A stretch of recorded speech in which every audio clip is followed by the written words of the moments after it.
Olá, vamos fazer esse vídeo aqui para esclarecer alguns aspectos mais qualitativos da apresentação que eu passei para vocês, para falar um pouco.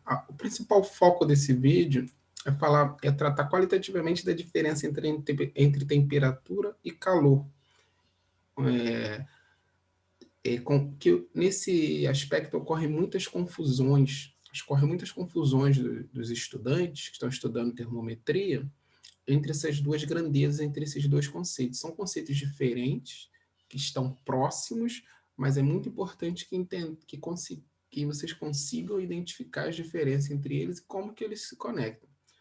Então, a temperatura é um termo, até um pouco, podemos dizer, um pouco mais simples a definição, que é a grandeza que mede o grau de agitação das moléculas. É mais simples porque é simplesmente uma molécula que está mais, é um corpo que tem uma molécula mais agitada, que tem as moléculas mais agitadas, ele está com temperatura maior. Que tem as moléculas menos agitadas, está com temperatura menor. Então, por exemplo, vamos pegar essa caneta. Esta caneta, ela está com as moléculas vibrando, não está? Sim, nesse momento, o corpo todo está em repouso em relação a mim. Mas cada molécula dessa caneta está com um movimento muito forte, muito grande. Por isso que a temperatura dela está aqui próximo dos 20 graus Celsius.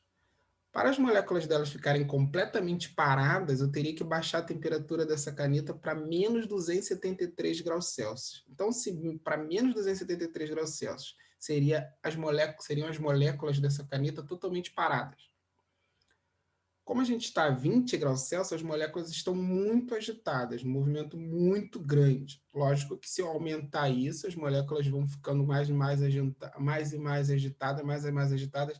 Vai chegar uma temperatura que as moléculas vão ficar tão agitadas que ela já não vai conseguir manter essa estrutura física fixa. A gente vai começar a perceber o movimento. Por quê? Porque ela vai derreter, ela vai passar para o estado líquido, de tão agitadas que estão as moléculas, elas não estão conseguindo se manter tão fortemente conectadas umas às outras. É isso que ocorre quando a gente muda o estado físico de um corpo. A gente aumenta a temperatura dele até que chega num limite de temperatura. Por exemplo, o gelo, ele está a menos 50 graus Celsius. A gente aquece esse gelo, ele vai chegar a 0 graus Celsius e não vai mais aumentar a temperatura do gelo. Toda a energia que a gente der em seguida vai ser para conseguir mudar o estado de agregação dessa molécula. Toda a energia ela vai utilizar para ficar um pouco mais solta, né? Um pouco menos presa em relação às outras moléculas. E aí, se eu aquecer, continuar aquecendo, vai chegar uma hora que elas vão ficar quase praticamente livres, que é o estado gasoso. Então, a temperatura é isso, é esse grau de agitação das moléculas. Como nós seres humanos somos extremamente limitados, né, nos nossos sentidos, e a nossa visão não consegue perceber o movimento enorme que cada molécula dessa caneta está executando. Isso é muito... Nós temos um tempo limite de movimento para poder perceber a diferença de movimento, fora o tamanho também dessas moléculas. Então, para a gente, é um corpo sólido em repouso, totalmente em repouso, mas, na verdade, as moléculas estão aqui se movendo e muito. Dá para ver isso com microscópio eletrônico, com outros equipamentos. Já o calor é a transmissão de energia quando existe uma diferença de temperatura entre corpos. É sempre do mais quente para o mais frio.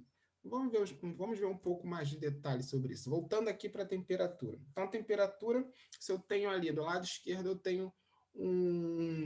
tenho aqui um suporte com um material e as moléculas agitadas. Como eu falei, né? Nada, que a gente não tem nada aqui a menos 273 graus Celsius, então qualquer corpo que você olhar, as moléculas dele vão estar muito agitadas. Só que se você aquecer, você está dando mais energia para aquela molécula. Então, imagine que você está aqui se movendo, aí você toma um energético, sei lá, uma Coca-Cola, alguma coisa que te deixe com mais energia, mais vibrante, um café. Então, você pode começar a vibrar mais, né? Vamos supor, você estava lá dançando, de repente tomou e ficou com maior energia, começou a vibrar, mas se mexer mais, dançar mais rápido, alguma coisa assim. Então, só para ter uma ideia aqui no comparativo do que seria, o que o fogo faria com as moléculas desse corpo. Ele daria mais energia para elas se moverem mais. Então, na verdade, o que a gente está dizendo aqui é que as moléculas desse corpo, elas precisam de energia para aumentar o seu movimento. E o movimento das moléculas que vai determinar a temperatura dele. Então, aí está aí a importância de a gente estudar os movimentos dos corpos também, até para a gente compreender melhor que a temperatura, embora pareça relacionada ao calor, na verdade está relacionada diretamente com o movimento, com cinemática. Então, essas moléculas desse corpo, a quantidade de movimento que elas fazem, a quantidade de energia mecânica que elas têm, né, devido à energia cinética, vai determinar para a gente a sua temperatura. Então, é isso que é a temperatura. É a gente calcular a média. Só que como são bilhões e bilhões e bilhões e bilhões, só aqui tem bilhões vezes bilhões de moléculas, eu não tenho como medir a velocidade, né, a velocidade e a energia cinética, né, para medir a energia cinética é mv ao quadrado sobre 2, eu precisaria da massa de cada molécula vezes a velocidade de cada molécula ao quadrado dividido por 2. É inviável fazer esse cálculo. Inviável. Então, eu não tenho como medir essa energia cinética de cada molécula. Então, o que eu faço? Eu sei que uma agitação molecular maior vai provocar algumas alterações no corpo. Como essa caneta, quando eu aqueço, ela vai ficar maior, ela vai dilatar, ela vai ficar maior, né? Essa caneta, ela vai mudar a resistência elétrica dela e outras propriedades. Então, eu posso criar alguma coisa que meça essa variação para eu tentar relacionar com a temperatura. Então, por exemplo, a cada tamanho dessa caneta, eu posso dizer que é uma temperatura, a cada comprimento. Ou passando uma corrente elétrica aqui, a cada valor de resistência elétrica é uma temperatura. Então, são formas indiretas da gente medir a temperatura, já que não dá para pegar cada moléculazinha lá e medir a sua energia cinética. A molécula ela tem um movimento em várias dimensões. Ela se move para lá e para cá, né? Movimento aleatório, mas ela também gira, né? Ela faz uma rotação e ela também pode vibrar umas em relação às outras, né? Porque elas têm uma força atrativa, elas podem vibrar. Então pode ser que e todos esses movimentos vão acontecer ao mesmo tempo. Girar, pode se mover as duas, várias juntas. Então é um movimento complexo, mas sempre ligado ao movimento dos corpos. Então, como eu disse, a gente usa alguma propriedade para indiretamente medir a temperatura do corpo. A mais comum é o tamanho, o comprimento. E aí a gente pode fazer uma temperatura, uma escala termométrica para medir isso aí. Cada um pode inventar a sua. Cada um pode medir uma escala, como eu falei, basta você colocar um valor padrão para um comprimento e aí outro valor padrão para outro comprimento e dividir essa amplitude ali. Foi o que fez o Celsius, por exemplo. Ele colocou que 0 graus Celsius é quando o tamanho de um determinado corpo, né, padrão que ele fez, ele pegou um determinado corpo, pegou, esse corpo tem esse tamanho, por exemplo, ou esse volume, por exemplo, quando está 0 graus Celsius. E quando está 100 graus Celsius, ele tem esse comprimento. Então, subdividiu. E aí ele colocou o número 0 para representar esse ponto de fusão, né? Quando o gelo está para derreter. Como eu disse, o gelo ele vem aquecendo, aquecendo, quando chega a 0 graus Celsius, ele para de aquecer e toda a energia que ele recebe é para mudar o estado de agregação. Então, se ele pega uma água que ele sabe que tem água e gelo, que o gelo está derretendo, ele vai lá e mede o tamanho. Esse tamanho tem esse. Então, ele chama isso de 0 graus Celsius. Quando a água está na temperatura que a água está fervendo, ele chama de 100 graus Celsius. O Kelvin, ele fez diferente, vamos falar do Kelvin, depois vamos falar do Fahrenheit. O Fahrenheit, ele já botou 32 com o gelo derretendo e 212 com a água fervendo. Dizem que ele queria deixar 100 para a temperatura do corpo da esposa dele. Depois vocês conferem usando a equação para ver se bate, se 100 graus Fahrenheit é conveniente, né, para a temperatura de um corpo humano. Então, a escala Celsius é usada em quase todos os países do mundo para situações práticas. A escala Kelvin é utilizada quase que exclusivamente nos Estados Unidos. Alguns outros países também utilizavam, mas mudaram ao longo do tempo, se adequaram aos padrões mais universais. Mas os Estados Unidos Até hoje eles têm esse projeto de mudança, mas você for lá, você vai ver que quase todo mundo só fala em Fahrenheit, a maioria não vai entender quando você falar em graus Celsius. Então, se você chegar lá e falar que está 40 graus, 40 degrees, eles vão achar que você está falando de 40 graus Fahrenheit. Isso é congelante, isso é muito frio. Bom, agora a escala Kelvin é uma escala que ela serve mais para o laboratório, ela é uma escala absoluta. Você vê que ela não recebe o grau, porque o zero dela seria aquela temperatura que eu falei lá embaixo. Zero Kelvin seria o menos 273, seria a menor temperatura possível, ou seja, a molécula da caneta completamente parada. Então, a gente chama escalas assim de escala absoluta. E aí isso significa que ela não tem esse grau. A gente não escreve 300 graus Kelvin, a gente escreve 300 Kelvin.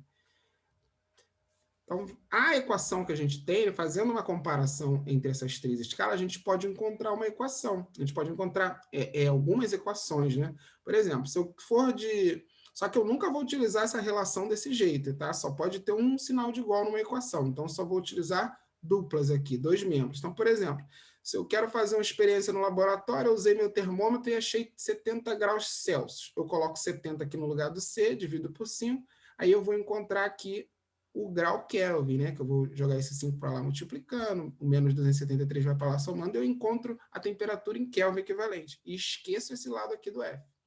Agora, se eu vou para os Estados Unidos, quero ir para os Estados Unidos semana que vem, vou olhar na previsão do tempo de lá, o clima-tempo de lá, e vejo que a temperatura lá vai ficar próxima de 80 graus Fahrenheit. Eu não tenho noção do que é isso, eu não trabalho, não utilizo essa unidade todos os dias, mesmo eu sabendo fazer os cálculos, eu não sei qual é o que significa esse valor. Então, eu preciso fazer o cálculo.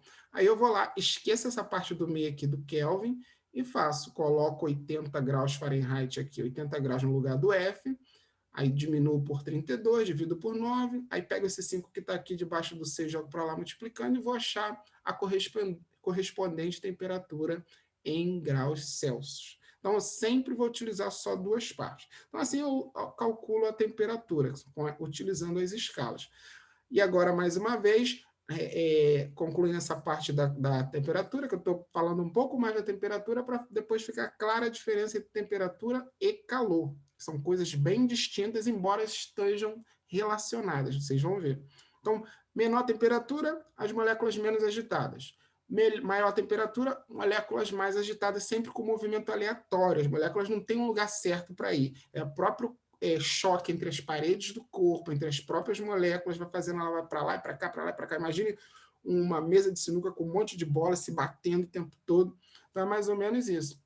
Mas se você colocar mais energia ali, elas vão se bater mais ainda e vão precisar de maior espaço, né? No caso da mesa sinuca, não daria para aumentar espaço, mas o que ia acontecer? As bolas iam começar a pular fora. Então, mas todos os corpos que são aquecidos, eles dilatam, eles aumentam o seu volume. Por isso que quando você vê de manhã os fios das ruas, quando está um dia quente, por exemplo, aí começa de manhã, não está quente ainda, o fio está o fio está bem rente, está bem rente. O fio está assim, ó. Vou pegar um exemplo aqui, de manhã, o fio do poste da rua, o fio vai estar assim.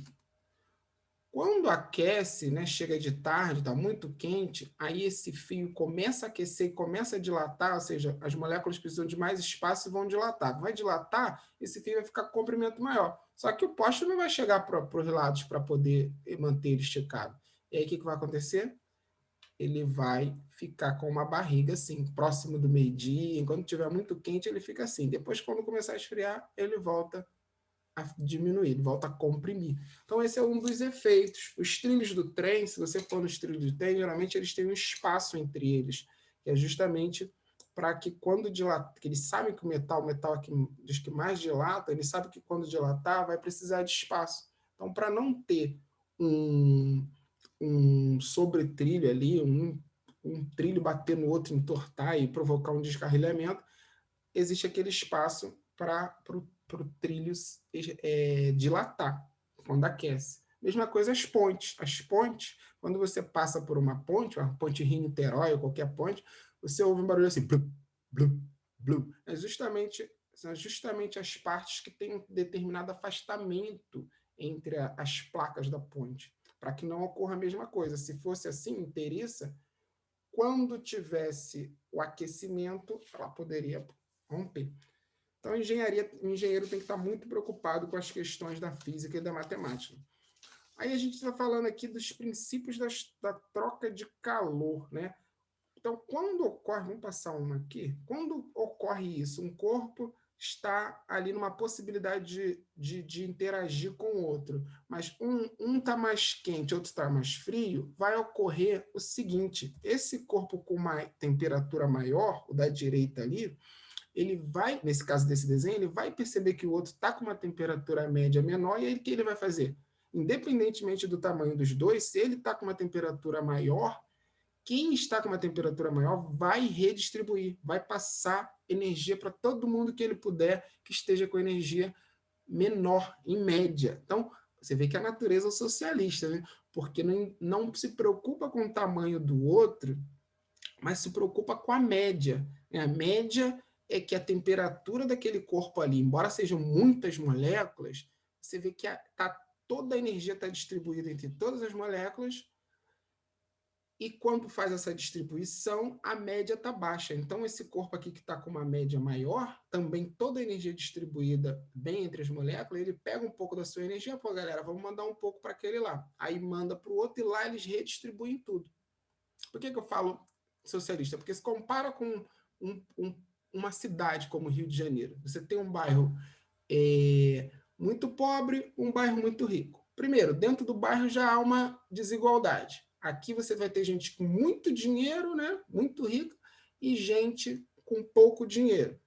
Mas se você fizer a divisão, né, per capita, ainda assim, esse daqui, o bairro mais pobre, vai ter uma média baixa. E o daqui, muita gente com muito dinheiro e um pouco de gente com pouco dinheiro. Então, a média daqui é muito maior. Primeiro, não ocorre desse aqui que tem a média maior mandar um pouco da grana deles voluntariamente para os que estão com a média menor para que eles se igualem. Não ocorre isso. Essas sociedades não são assim. Ao mesmo tempo que aqui dentro também, os que têm um pouco mais de grana não redistribuem para que todo mundo fique igual. Então, isso é bem diferente da distribuição de energia na natureza. Sempre vai ter uma distribuição igual, e quando aqueles corpos que percebem que a sua média está maior do que a de outro, ele passa energia para o outro. Tá bom? Então, essa aí que entra uma grandeza que a gente está falando que é diferente da temperatura, que é o calor. Essa energia que passa do corpo A, que está com temperatura maior, repare aqui, ó, termômetro, corpo A com temperatura maior, corpo B com temperatura menor. O corpo A percebe que a temperatura dele, ou seja, a média da energia cinética, a média da energia dele está maior, né? Aí a gente chama essa energia dele de energia interna de A. Aí ele pega e joga um pouco dessa energia para o B. Então sai, então vamos lá, vamos fazer em câmera lenta. Pega um pouquinho da energia do corpo A, ele viu que está com uma média maior do que a do B, opa, o B está com uma energia média menor lá, gente, vamos mandar um pouco para ele. Aí você pega um pouco da energia interna do A e joga para o B.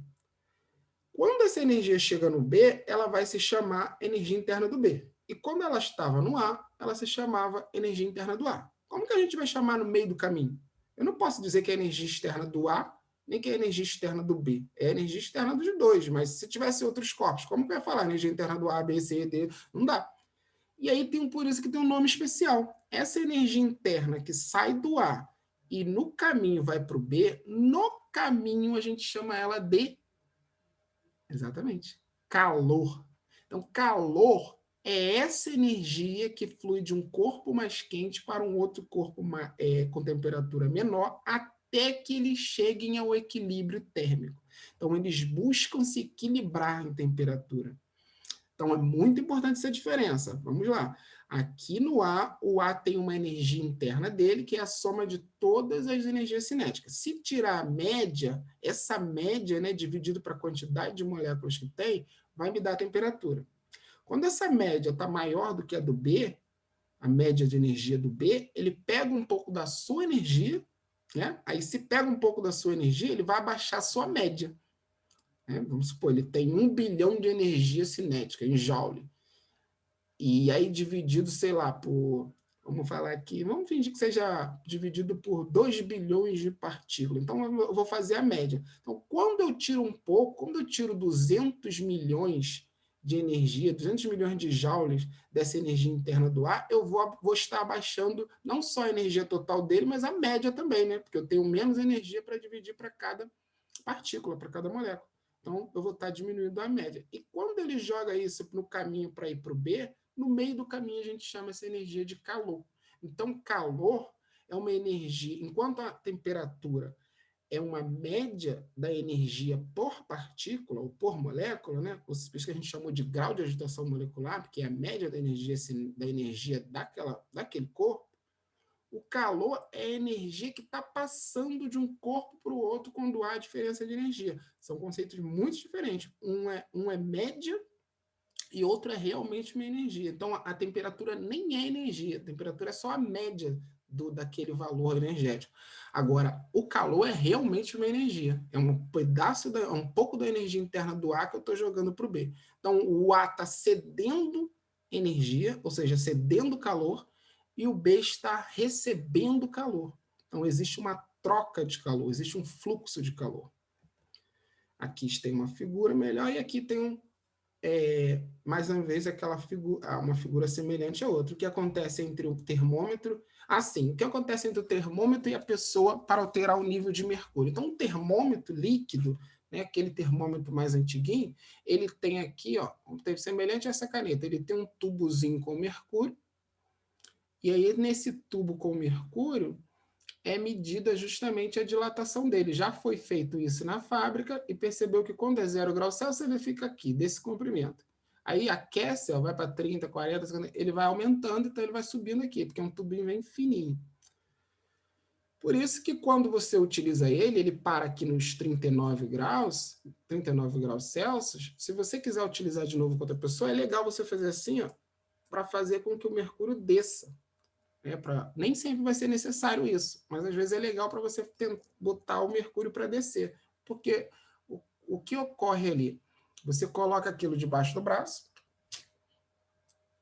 ou na boca, né, para pegar a temperatura, e quando o termômetro do mercúrio, quando o mercúrio ali entra em contato com o seu corpo, ele vai receber energia do seu corpo, ou seja, vai receber calor do seu corpo. Isso vai aumentar a temperatura dele, ou seja, vai aumentar o movimento das suas moléculas de mercúrio e vai fazer com que ele se dilata. Dilatando, ele vai parar só quando chegar ao equilíbrio térmico com o seu corpo, ou seja, quando a média da energia do seu corpo estiver igual à média da energia do mercúrio, ou seja, quando as duas temperaturas estiverem iguais.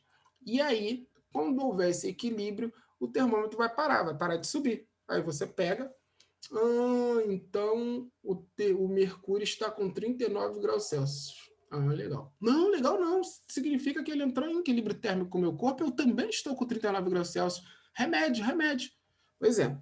Mas hoje, eu não estou com um termômetro mais utilizado hoje aqui, mas vamos supor que seja esse aqui. Seja um termômetro, que é o termômetro elétrico que a gente está utilizando, é digital. Ele tem um visorzinho aqui, e dentro dele tem uma resistência. Ele já não usa mais a dilatação, como esse aqui. Ele usa a mudança de resistência do material quando aquece. Então, também tem um padrão, tem uma escala. Para 0 graus Celsius é tanto, para 100 graus Celsius é tanto. E ele também vai medir isso. Quando é colocado no seu corpo, o seu corpo passa energia, vai perceber que ele está com uma energia menor, porque o nosso corpo fica sempre acima de 35, 34, 35 graus Celsius, e dificilmente o termômetro vai estar nessa temperatura. Então, ele vai ser o corpo que vai receber calor. E aí, recebendo calor, ele vai aumentar a sua temperatura e vai aumentar a sua resistência elétrica. E esse equipamento eletrônico que está aqui, ele vai estar medindo isso e vai estar aumentando. Esse digital tem uma vantagem que ele tem um módulo, ele tem uma programação para ver que quando não está mais havendo variação, ou uma pequena variação, muito pequena, ele já considera estável ali, e ele avisa, aí começa a apitar. Aí ele avisa que chegou ao equilíbrio térmico. Você olha lá, 37 graus, 37,5. Ainda não é febre, né? Falta pouco. Então, esse aqui, ele não usa mercúrio.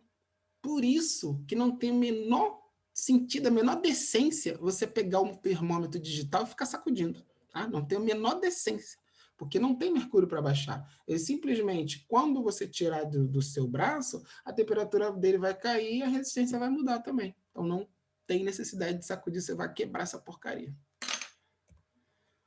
Bom, é só falar agora da transmissão de calor, porque o calor ele pode passar de um corpo para o outro não só tocando, não só encostando. Encostar é a condução, dependendo do material, pode ser a forma mais fácil, como barras metálicas, né? Barras metálicas, ele tem uma transferência de calor muito alta, mas outros materiais não têm uma transferência de calor muito boa, como a madeira, como o plástico, a borracha. Então, são processos lentos para passar. O gás, né? Qualquer gás, qualquer coisa no estado gasoso, ela tem uma péssima transmissão por condução, porque a condução é aquela transferência de calor que se dá partícula por partícula. Eu aqueço isso aqui, ó, como na figura, eu aqueço essa parte aqui vai passar energia para do lado, vai passar para do lado, vai passando assim. Esse material aqui é mal condutor e ia demorar muito para chegar a temperatura alta aqui na minha mão. Mas se fosse metálico, eu boto no fogo igual essa figura ali, rapidinho isso passa, rapidinho ela passa essa temperatura e aquece minha mão, queima minha mão.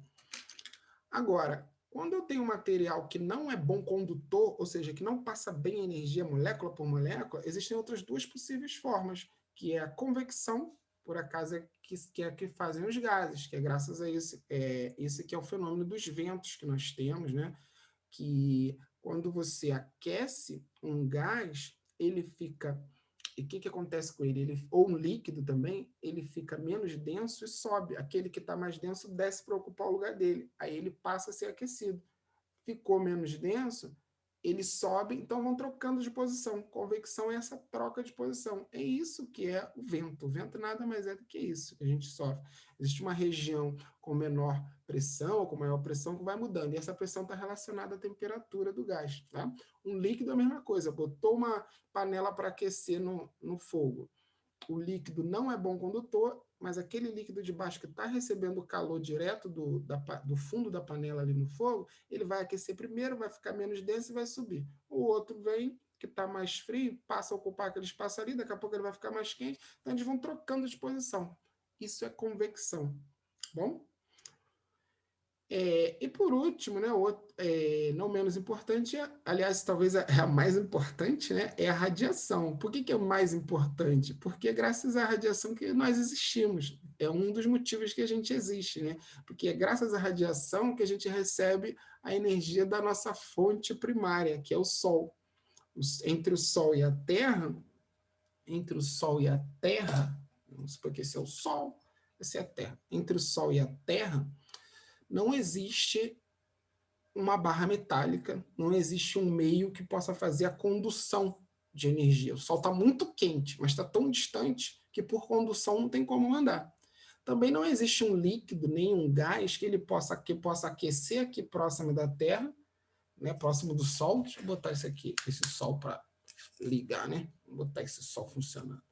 Não existe um líquido que vá aquecer aqui, ou gás que aqueça aqui próximo do Sol e mude de posição indo aquecer a Terra, né? Vamos supor, o líquido está aqui, ele aqueceu, ele sai daqui e vai lá para onde, igual o vento aqui que existe aqui, ele vai lá para onde está a Terra. Aí o frio vem para cá. Enquanto o quente está aqui, aquece a Terra. Então não existe também isso. Então qual é o único caminho que o Sol tem para mandar energia para a gente? É a terceira via, que é a radiação. A radiação é uma forma de transmitir calor por radiação, por ondas eletromagnéticas. Ondas eletromagnéticas vocês vão estudar no terceiro ano, mas é uma forma de transmitir calor sem precisar de meio nenhum. É uma produção de campos elétricos e magnéticos que um vai criando o outro, ele vai se propagando.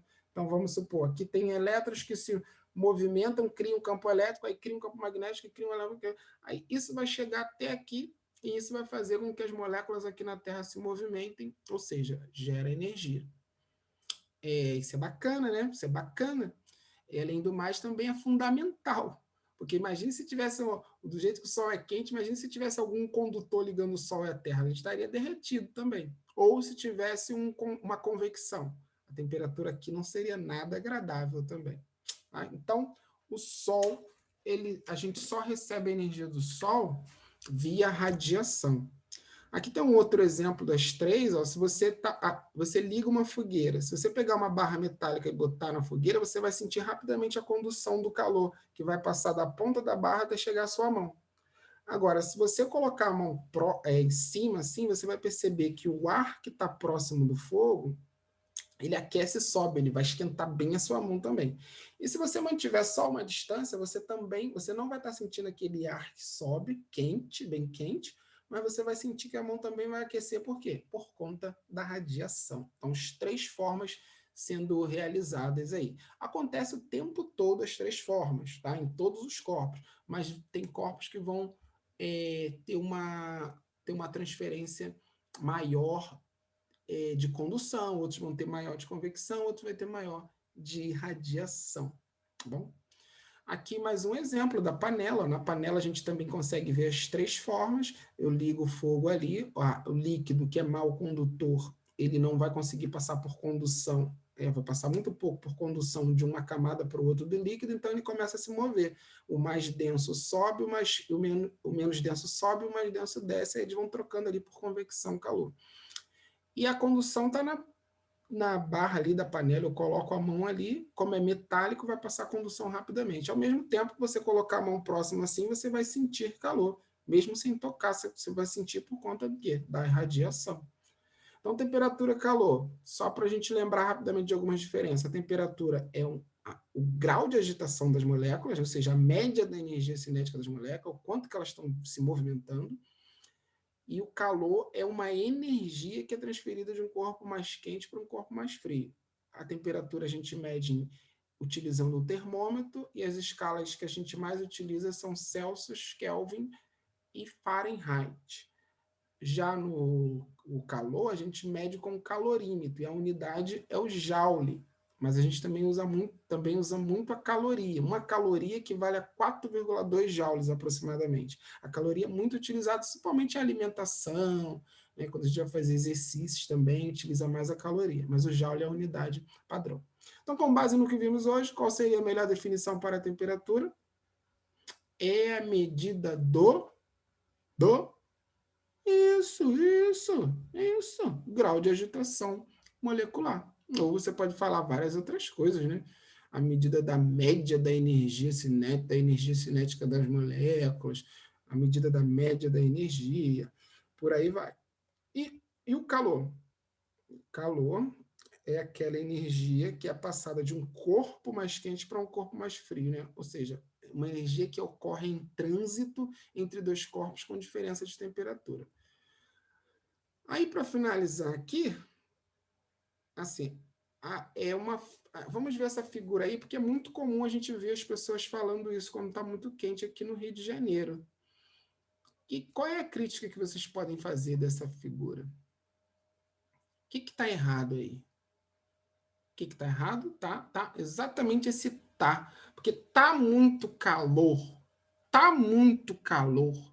E que a gente acabou de ver aqui, gente, que o calor é uma energia em trânsito, uma energia em movimento, que é uma energia que um corpo tirou dele e passou para o outro. Então, no meio do caminho se chama calor. Como é que eu posso dizer que o calor está? O calor nunca vai estar.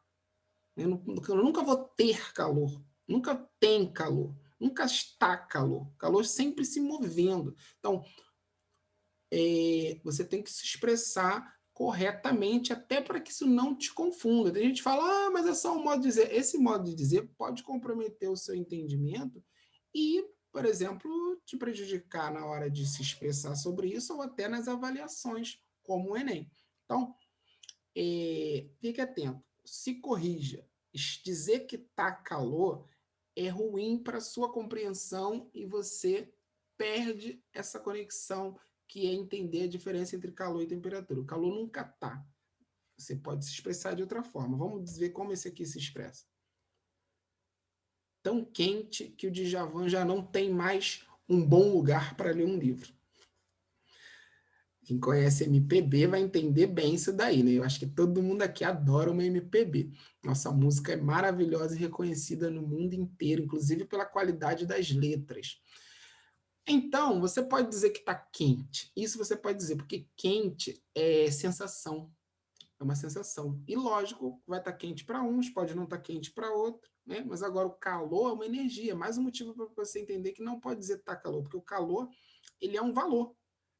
Se eu receber 500 joules, você vai receber 500 joules também, não tem como você dizer que é diferente. Mas agora, tá quente, eu posso dizer que é diferente, a minha sensação é diferente da sua. Até pela camada de gordura que cada um tem, pela roupa que está utilizando, pela forma de resistir a certas temperaturas, está acostumado com certa temperatura. Então, quente e frio é sensação, sensações. E aí, sensação depende de cada um, do corpo de cada um, tá?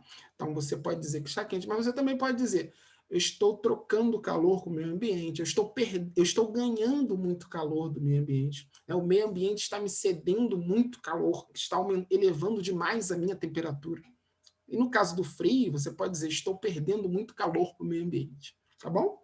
É isso aí, a gente fica por aqui. Bons estudos!